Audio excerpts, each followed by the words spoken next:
Picasso would get for something like that of $15,000, $20,000. I would sell it for less.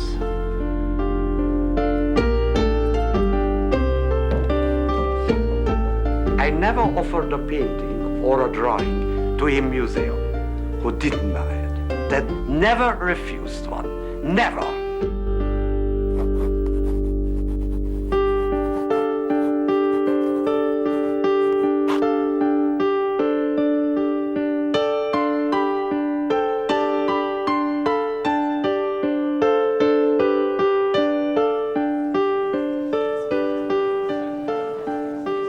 What is genuine and what is fake? A question which has been asked since art began.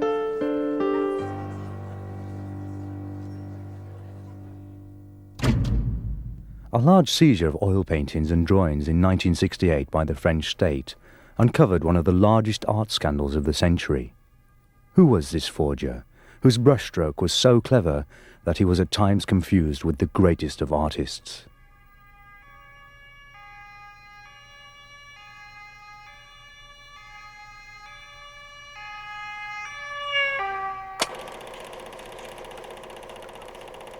I'm going to paint now. I'm going to make a painting by Matisse. But you have to give me a little time, yeah? The forger's name? Elmyr de Hory. Seen here in an old film from the BBC's archive. Elmyr, the man labelled as the greatest art forger of our generation. It has been claimed that he not only managed to fool the art world over a period of 20 years, but that he also sold fakes for countless millions of dollars. Is it true that museums, galleries, art historians and collectors all over the world were tricked by his paintings? And if so, where are these forgeries now? Who fooled who? What is the truth and what is the myth? He was he had an incredible personality, incredible, very, very smart. He built the ideal family and the ideal story of himself. Yes, Elmyr was a big actor. It could be a very, very good actor, yes. He knew everybody on the island that was anybody, and he had friends all over the world who used to come and see him. He had an endless capacity to sort of revive himself. Yeah, he was a mystery. He certainly was a mystery. Yes. But for a while, I thought it a possibility that he had faked his own death. And I tried my best to find someone who had seen the corpse. And you know I never did.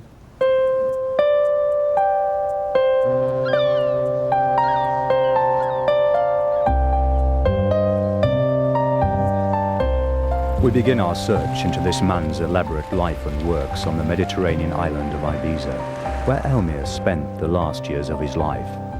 It was here he had his base and held his court. This Spanish island in the 1960s and 70s had become the center for the international jet set, rich hippies, and also for many of the world's known and unknown artists. Café Montesol was, in the 1970s, the in place. It was where Elmyr drank his daily morning cup of coffee and where he kept himself updated with the island's latest news. Elmyr de Hory was also known as Hoffman, Doribotin, Cassou, Reynal, and Herzog.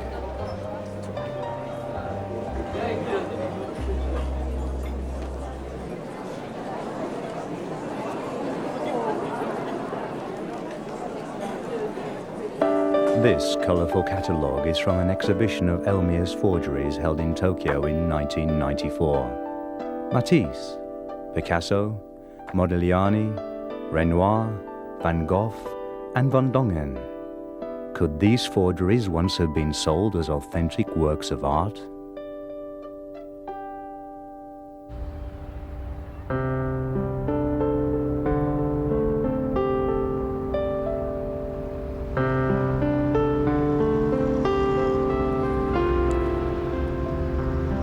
Let's start by traveling to Paris and meeting our most important source, Clifford Irving, author of the book Fake, Elmyr de Hory's official biography.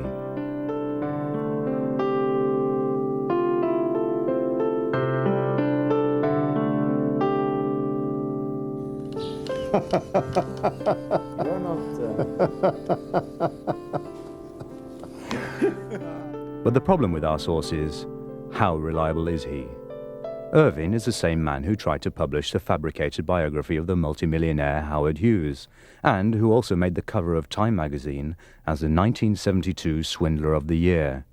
And who was it who painted that picture? That's right, our man Elmyr.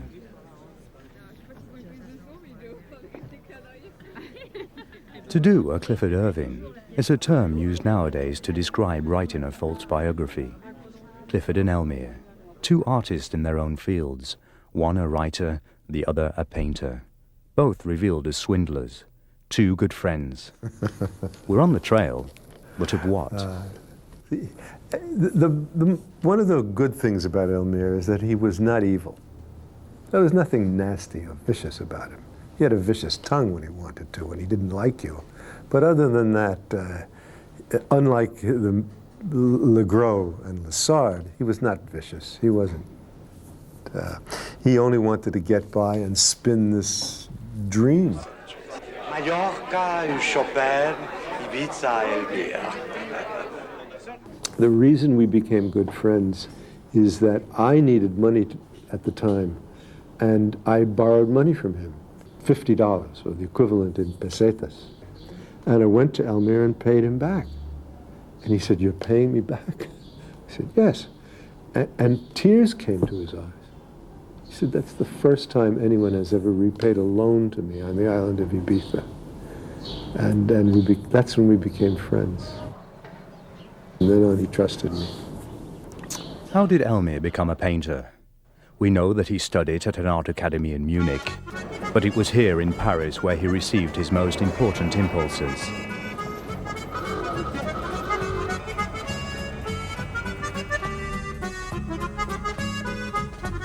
At the Académie Le Grand Chimère, Elmyr painted under the most prominent living artists during the 1930s, Matisse, Picasso, Legros, and Flatmate. Paris was the center of the art world. This was where new styles of art were born, where authors, painters, and intellectuals from the whole world gathered.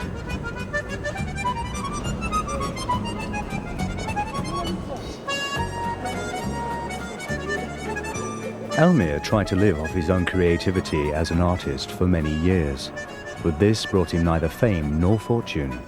And it was the desire for the good life, if anything, that influenced him to make his choice. A titled Englishwoman walked in one day to my room, and she saw on the wall, pinned on the wall, a drawing. And she said, "Hey, where you got that Picasso?" I said, "Well, do you think it's a Picasso?" I said, "Well, I know enough about Picasso to know when it's a Picasso or not." I said, "Fine." He said, "Would you sell it?" I said, "Well, delighted." It assured my living for the next month or 2 months, you know. I would like to see that poor Hungarian refugee who would have resisted of that temptation.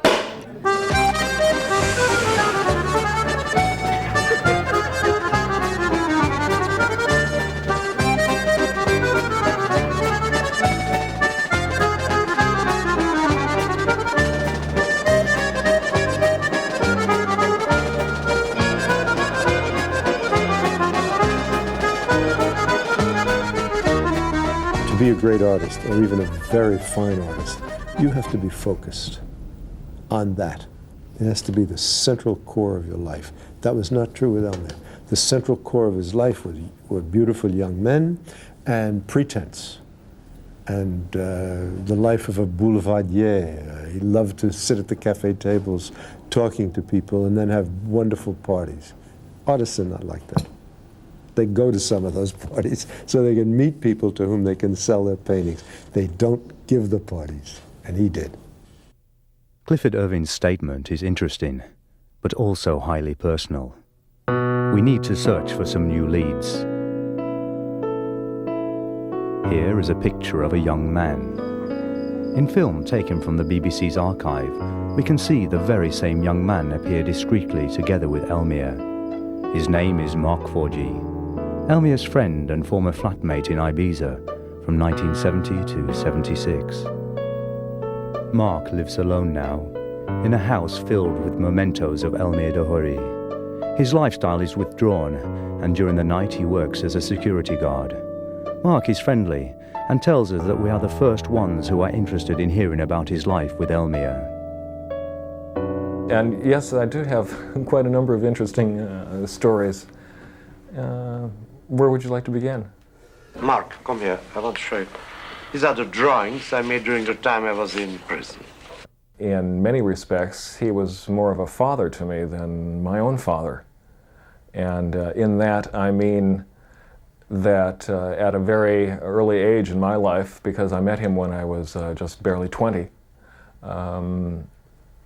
he took me under his wing, so to speak, and began to give me a well-rounded education that no university could have given me.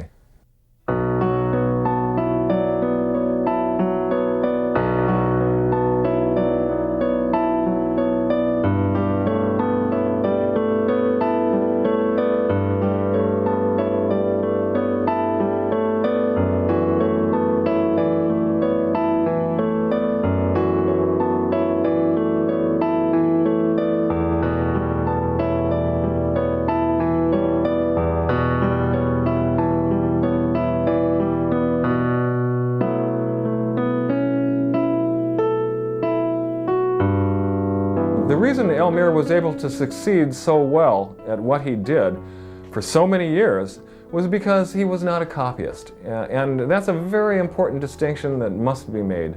He did not copy particular paintings. What he did was to imitate the style of that particular artist. Mark makes the same assertions that we have heard before, but he is unable to provide us with any evidence.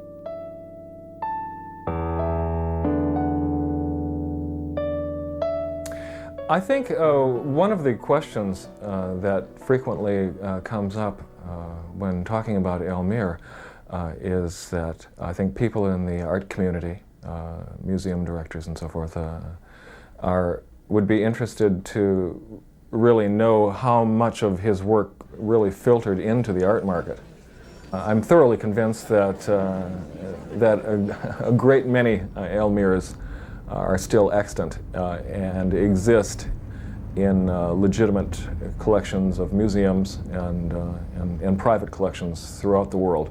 And those are works that are under the names of Matisse and Modigliani and Picasso and all of the great 20th century artists. This leaves us with only one choice: to keep on following Elmyr's trail.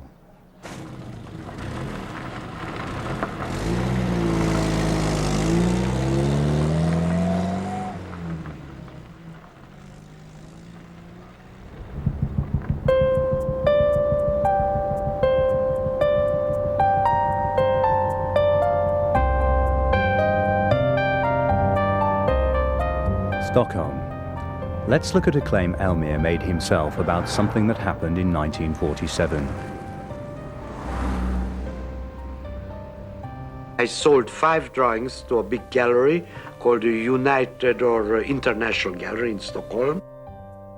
After arriving in Stockholm, he checked into the Grand Hotel. He had with him 5 forged Picasso drawings, which he is said to have sold for $6,000. Elmyr said one of the experts who studied the drawings was employed by the National Museum. The museum's collection still contains a number of drawings by Picasso. In the 1970s, a question about one of the work's authenticity was raised. A Stockholm newspaper reported the possibility that it might have been drawn by Elmyr. However, there are a number of factors which make such a claim highly unlikely. Among them, the evidence that shows the museum's drawings were bought in 1945, 2 years before Elmyr paid his visit. There is also the price that Elmyr said he received for the drawings does not correspond with the market price for drawings by Picasso at the time. So where are the so-called Elmyr forgeries of Picasso? Hanging on the walls of some naive Swedish art lover? Or in another museum's collection? Or was the trip to Stockholm just another fabrication? The money I got somewhere around between $5,000 and $10,000 just for drawings. I took a one-way ticket to South America. We won't follow Elmyr to South America. only content ourselves with some stock shots and an old picture. Nothing illegal is supposed to have happened while he was there, according to Elmyr, that is. Somehow I got tired of Rio. I went to United States, and I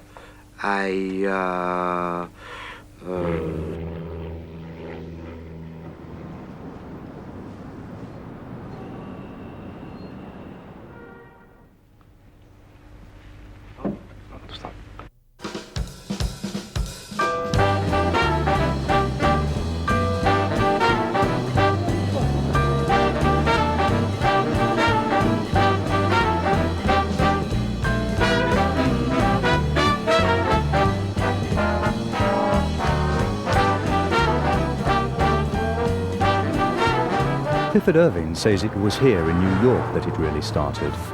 At first, Elmyr tried selling his own pictures through the Lilienfield Gallery, but the exhibition was a fiasco.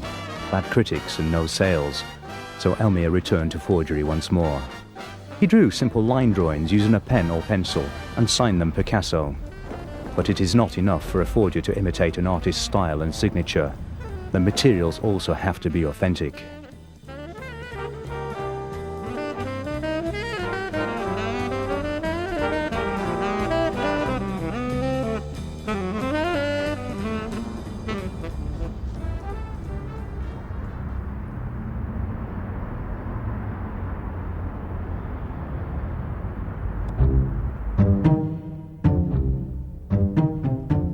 He combed through the second-hand bookshops on 4th Avenue and found what he was looking for.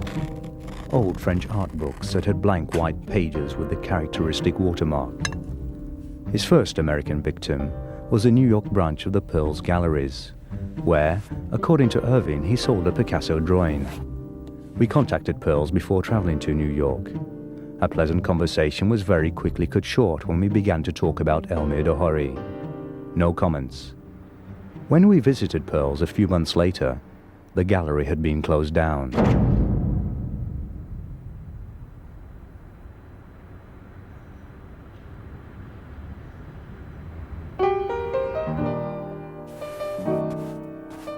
Elmyr soon discovered there were greater challenges and more money in forging oil paintings. Business must have been good, as he was able to maintain an elegant lifestyle at the Waldorf Astoria. But did he paint there? No. He rented a cheap, tiny room at the YMCA. Elmyr didn't want to stain the expensive carpets at the Waldorf with his paints.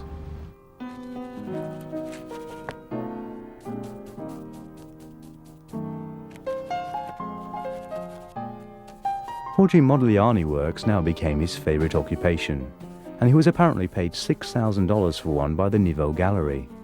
But the gallery no longer exists, and the story is unable to be confirmed.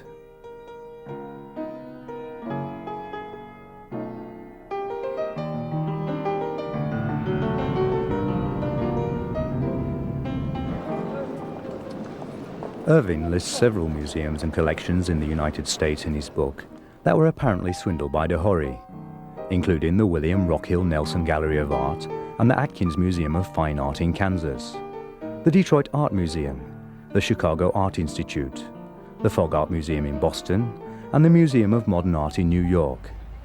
The Museum of Modern Art is definitely not closed, but was it possible to get them to talk about Elmyr? Pleasant faces turned into stony silence.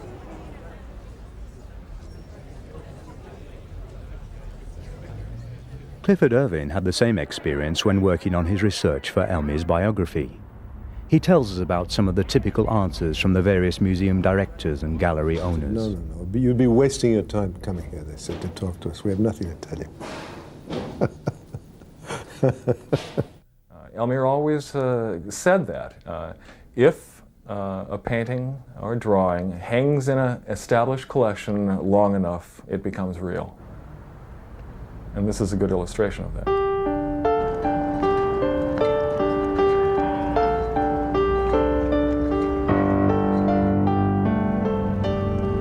Are we unable to persuade the experts to talk, to get them to confirm that Elmyr's forgeries were, and still are, in circulation? We were about to give up when we had a breakthrough.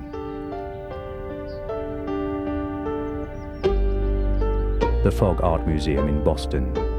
the museum which had been swindled by Elmyr in the 1950s. After a lot of oohing and aahing, they finally gave us access to the case.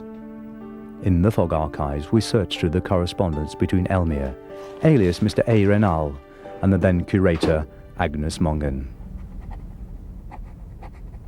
The letters show that the Fogg Museum bought a Matisse drawing from Mr. Renal in 1955, young woman with flowers and pomegranate. Suspicion arose later when the same Mr. Renal offered the museum 2 new drawings, one by Modigliani and another by Renoir. These were of such poor artistic quality that the picture that they had purchased earlier by Matisse was now examined more closely. The conclusion being, the drawing was an Elmyr Matisse. At last we had achieved our breakthrough and had an answer to our most important question.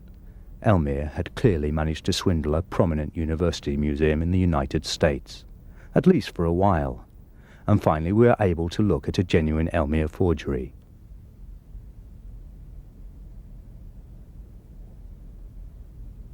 A point, I don't copy painters.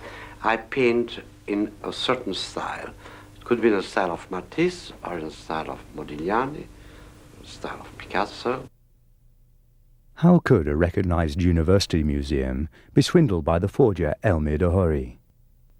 We put this question to the present curator at the Fogg, Mr. William Robinson. When speaking about forgeries, Agnes Mongan was always fond of saying, the life of a forgery is 1 generation.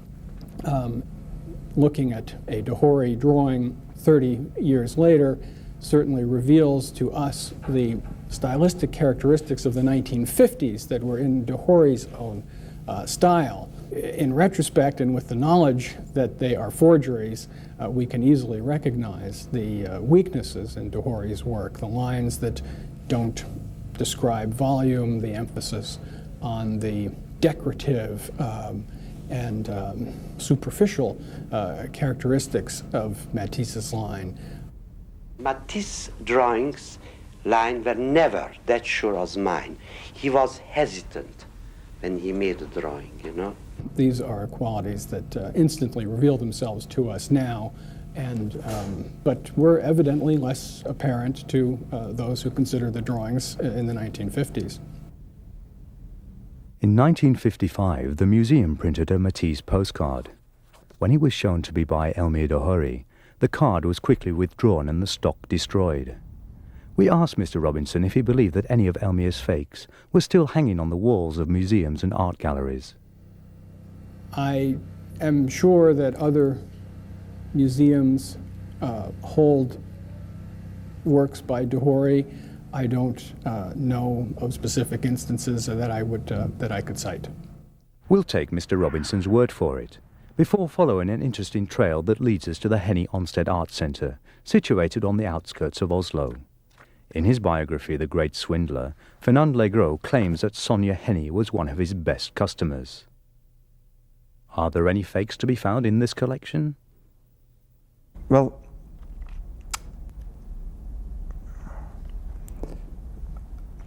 it could be false paintings in this collection. After doing some cross-checking, we discovered that one of the collection's pictures was bought from a gallery that is known to have sold a number of Elmyr's fakes. Could you show me the painting from the catalogue, please? Because I can't... We point the picture out to the curator, Mr. Irving Stormbjerke, before asking him to tell us about it. That one, yeah. This is one of the paintings we are going to investigate, yes. It's a quite well-known painting. It has been in several mural exhibitions and have never been questioned. But according to your information, we are forced to question this painting and will investigate it, yes. Let's leave the Henie Onstad Centre to conduct its own investigations and turn our attention back to Elmyr.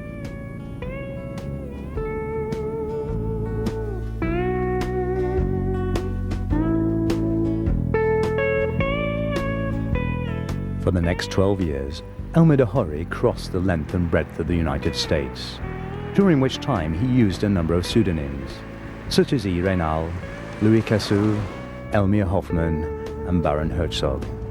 The owner of the Niveau Galleries in New York, who Elmyr had swindled earlier, once said, "De Hory has talent, but the real swindler is Elmyr Reynal." However, exotic names were not enough, so he began to develop his techniques for forgery. Not only did the artistic expression have to convince the customer, but the pictures also had to be painted on authentic French canvases with French stretchers, if the product was to appear French.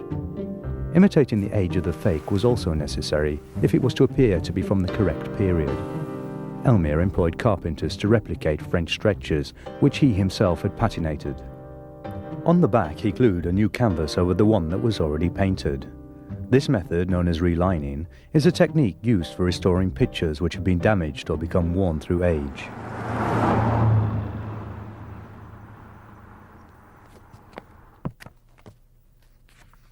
Another cunning technique he used involved forging art books containing folio illustrations. Elmyr replaced a photograph of the original painting shown in the book with one he had taken of his own fake. Selling a forged Modigliani or Duffy now became a lot easier when he was able to show the customers his pictures in recognized art books. After he left the United States, Elmyr returned to Europe and the Mediterranean island of Ibiza, where he once again picked up his trail.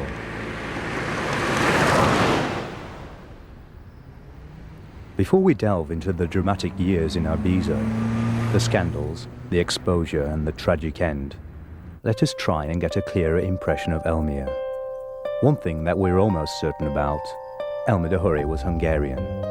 Of others we are less certain, such as the date of his birth, 1911, which is written on his gravestone. His claim to be of aristocratic descent, and that his father was a diplomat and a member of the landed gentry by Lake Balaton.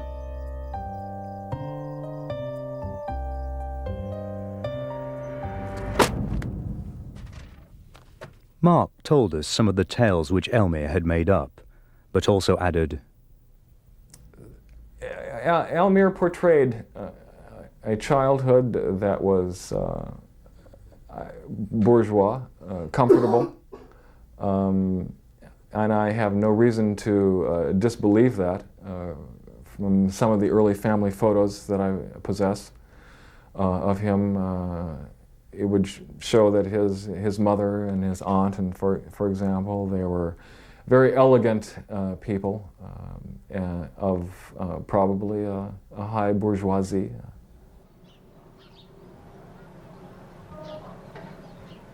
Living close to Café Montesol is retired estate agent Elmyr de Hory, a former close friend of both Mark and Elmyr. Did Elmyr tell her anything about his background? He was very secret about his family, and when he talked about his family, I know it wasn't the truth. No, absolutely not. Never. Not really. Or, no. Another close friend, Sandy Pratt, used to run a bar where Elmyr and his innermost circle regularly met. Could you hand me the specs which are in there? Don't forget that to all of us, Western Europeans, English, Irish, Spanish, French, that world, the world of Hungary, because of the war, and since the Iron Curtain had come clattering down, to us, we knew nothing about it at all.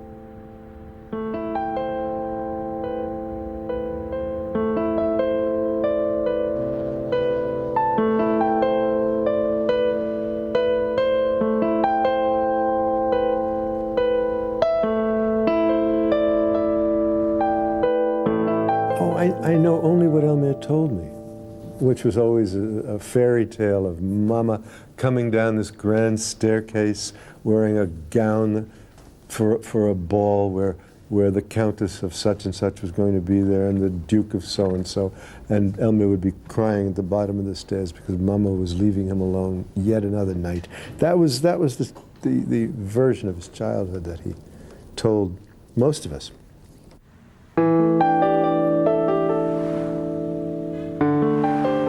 In Budapest, we begin at the National Archive to see if we can track down Elmyr and his family.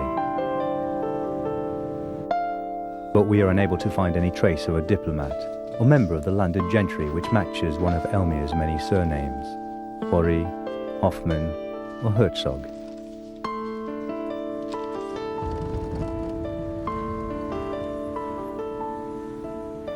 At the age of 16 or 17, Elmyr is said to have attended an art school here. At the time, there was only one such school in Budapest. It is still running, and so we went to visit it. A thorough search of the records revealed the interesting fact that a pupil called Elemer Horthy had attended the school in 1922 to 1923. The principal insists that this must be our man. TH in Hungarian is the same as de in French. Elmyr quite simply changed the TH with a DE and formed the name de Hory.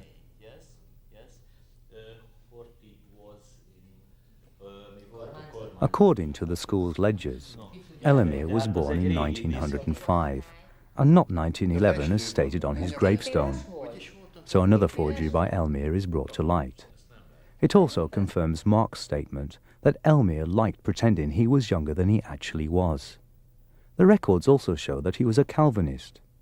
We discovered the date Elmyr was christened and his parents' name and address, number 20 Barrow Street. Could anyone with the name Horthy still be living here? No. No one knows anybody by that name.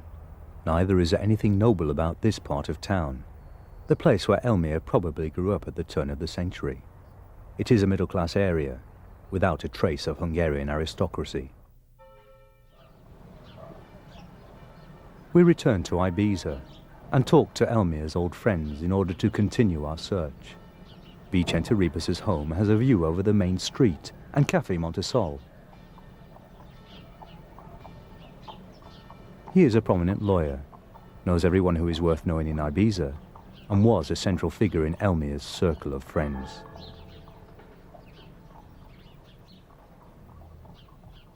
In one day and one dinner, I saw the house plenty of beautiful pictures and photos of beautiful ladies with big heads and very elegant, like from Ascot, you know. And I said, "Who are all these ladies?" He said, "It's my mother." And said, "How many mothers do you have?" So who are we to believe? Some say this is a picture of Elmyr together with his older brother, while Elmyr told everyone it was his cousin. Who can tell? How to tell?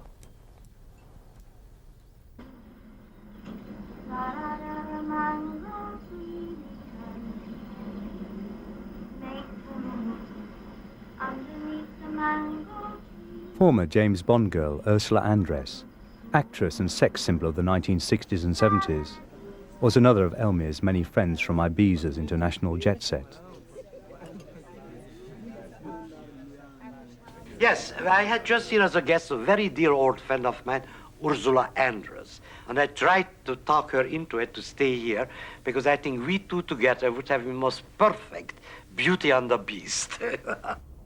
I'm very drawn to people who are full of imagination, full of life, full of talent, full of stories. He was had an incredible personality, incredible.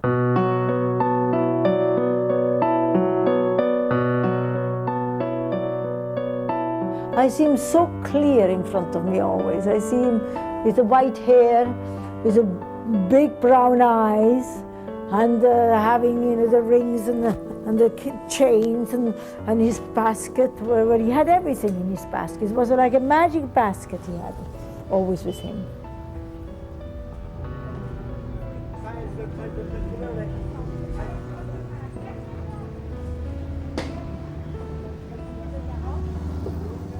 Ibiza is Elmyr's stage.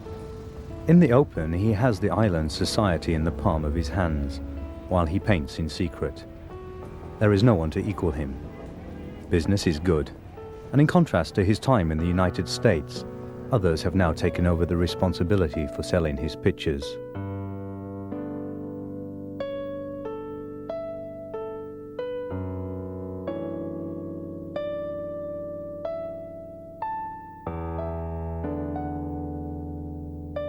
Relinquishing control into their hands, however, increases the risk that something might go wrong and could ultimately lead to his downfall. He did not have any true insight into human nature, and that's what left him open and vulnerable to the exploitation of others. He could not really judge people. French Egyptian and US passport holder Fernand Legros, a sales genius, a man whom Elmyr met in the United States and whom he educated in the history of art and etiquette.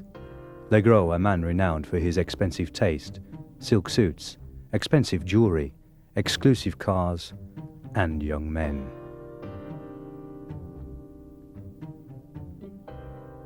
French-Canadian Lessard, Legros' lover and business partner. It was these two men who took over and now administered Elmyr's production.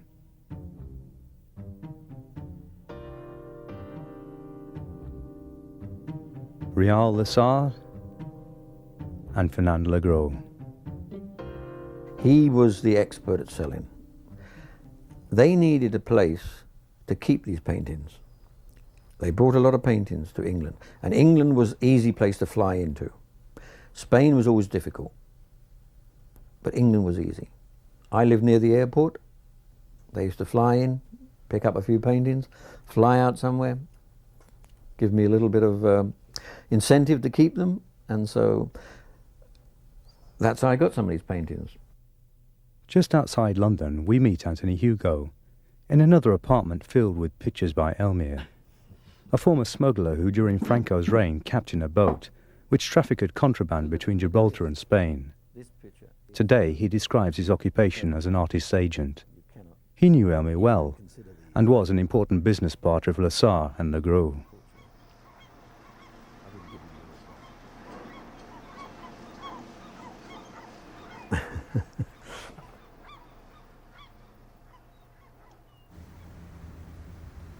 Paris, Boulevard Henri Martin, 89. A royal apartment formerly owned by King Hassan of Morocco. Legros and Lessard based themselves here. They often threw glamorous high society parties, which were regularly attended by a number of leading French social figures. Parties which were in all probability financed by the profits from Elmyr's pictures. Their expensive lifestyle implies that it was Lessard and Legros that kept most of the money, leaving Elmyr with only a fraction. Poor Elmyr got very little out of it. They kept him on a string. They bought him a car, they built him a house, which in the end wasn't his, and they paid him a small retainer. But he never earned the big money that they said. He was always chasing them for money. No, he wasn't a businessman. And so that's why he was easily taken advantage of, again and again.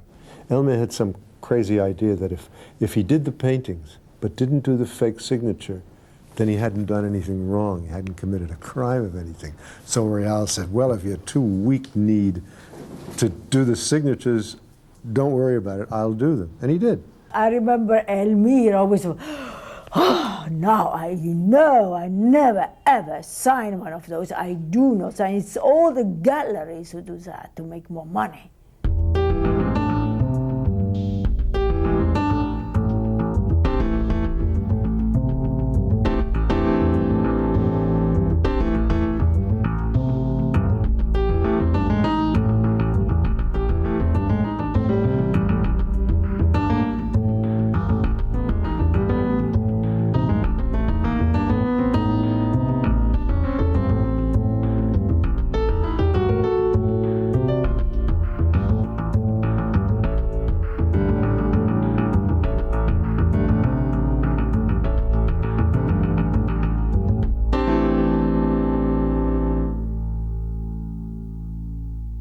In order to sell the fakes, certificates of authenticity had to be obtained. Legros and Lessard had connections with art experts, who for cash payments supplied them with the necessary documents.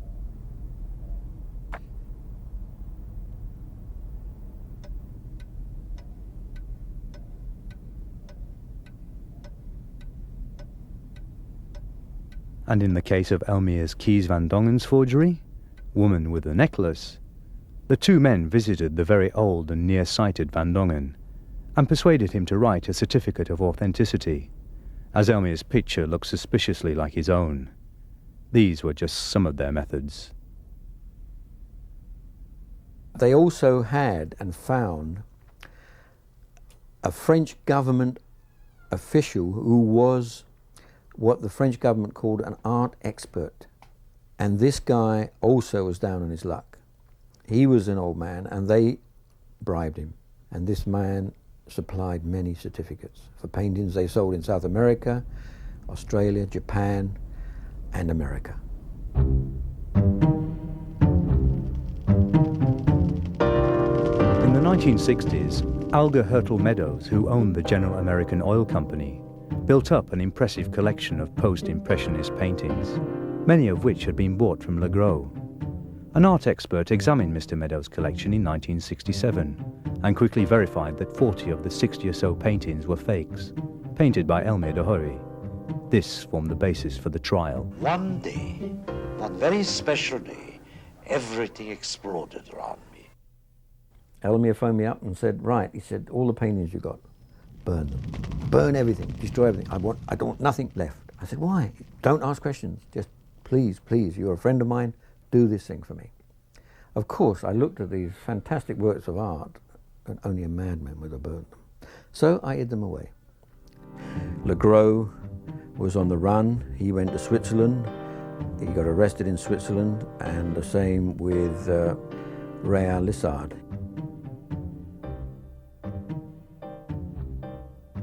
Mariano Jobert said to me, oh, Interpol is here also, Interpol is here. Go up to the house, see that all the paintings are, right, correct. He said, looking for paintings that he signed or something like that. Everybody said, that's incredible. Our Elmyr, our dear friend Elmyr, now makes all this big scandal. This is out of our mind. But at the same time, we accept and we think that it's more Elmyr than before. This is a great success. It could be described as scandalous success that France, where the trial was due to be held, had no extradition treaty with Spain, and a shocked Elmyr was not only able to continue living in Ibiza, he was also able to bask in his newfound fame. At one of Elmyr's parties, both he and Clifford Irving lavishly amused themselves over the newspaper reports. A man who holds the art world to ransom. Holds the art world to ransom. And you went to parties and the rooms would be full of people, and the one word you could hear was Elmyr, Elmyr, Elmyr, Elmyr. It was like a buzz. And so that was lots of fun, yes. Elmyr was in his glory. He was a snob at heart, and when it came to high society, he couldn't get enough. But he was lovable. It is ironic that Elmyr now sold more than ever before. People still wanted to own a Picasso, Matisse, and Modigliani, but now they wanted them in the style of signed Elmyr. And Elmyr Matisse now became worth a lot of money in its own right, due to his new celebrity status as a forger. And as long as he signed his paintings with his own name, he was not breaking the law. Life still had its biting irony. He was able to make a good living, live very comfortably from the sale of his works, but they didn't want Elmyrs by Elmyr. They wanted Elmyr Picassos, Elmyr Modiglianis, Elmyr Matisses, and so forth.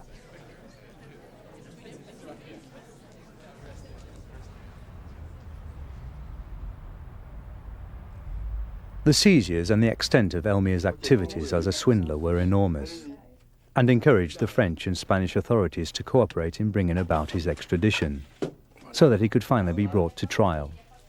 In 1976, Elmyr's future began to look very bleak indeed. Elmyr didn't know exactly what his situation was going to be with the extradition demands. He was thinking to buy, and he bought some fake passport to go to somewhere in America, in South America. I knew that Elmyr had 2 false passports. And when I made inquiry at the town hall about what effects had been found, the passports were not found there. So what happened to his passports? He said to me, Ursula, if the extradition Spain will accept it, I will kill myself. I will never ever go to France because I don't want to be killed by somebody else. Because he said if I get there, Miss Fernand Legros with all the things, he says he will get me.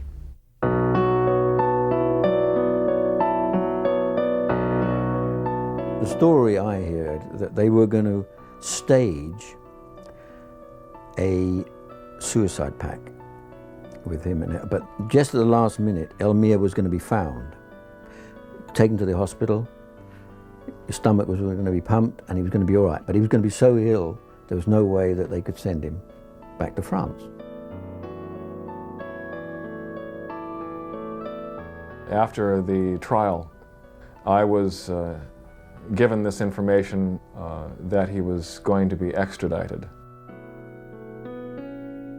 So I went home and I gave him the news. And it was a very turbulent, very emotional period for me. And then he went up to his bedroom and proceeded to take an overdose of sleeping pills and cognac. I left the house at that time.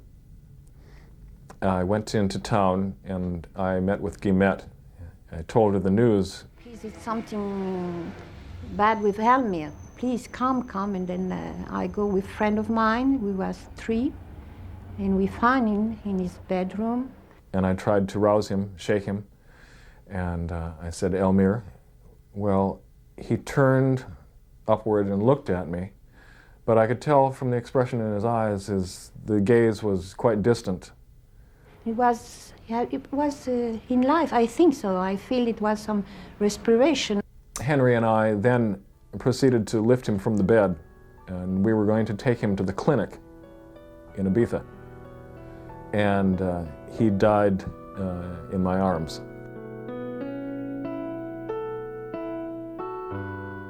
A few years after his death, I heard from someone I know that he had been seen in Italy on the street by a woman who knew him. She saw him in a crowd nearby, and she said, Elmyr! And the person froze and ran. This is tremendously funny. Now Elmyr is Elvis.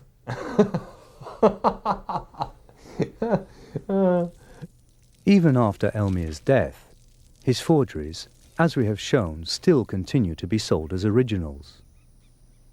I was recently in Tel Aviv, where there was a major exhibition of fauve art, and I was looking through the catalogue and I came across a painting which rung a bell to me. This painting was in full public exhibition for a number of weeks, and I was the first person who commented that something perhaps was amiss. And in fact, this is by Elmyr, well, supposedly by Elmyr, because it appears in the book by Clifford Irving.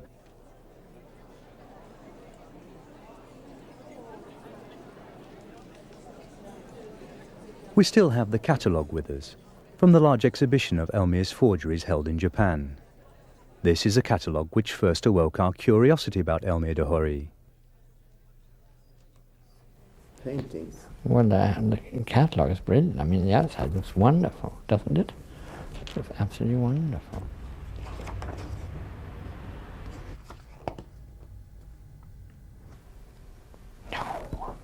No, he never copied any of these.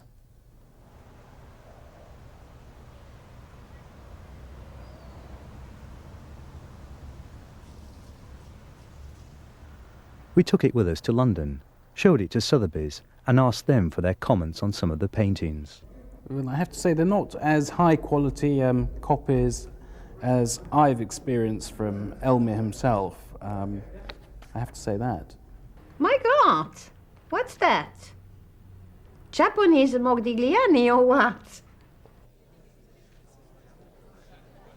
The coloration is all wrong. The balance is all wrong. Everything about them is not the sort of work that Elmyr de Hory would ever produce. He couldn't produce this. Yeah, and certainly the Degas is not what I would expect to see from Elmyr, to be honest with you. He wasn't a bad painter. He was a gifted man. Frankly, I don't know exactly where that falls on the sin list. I don't know if it's a crime or a joke, making fake fakes. What they say, fact is stranger than fiction.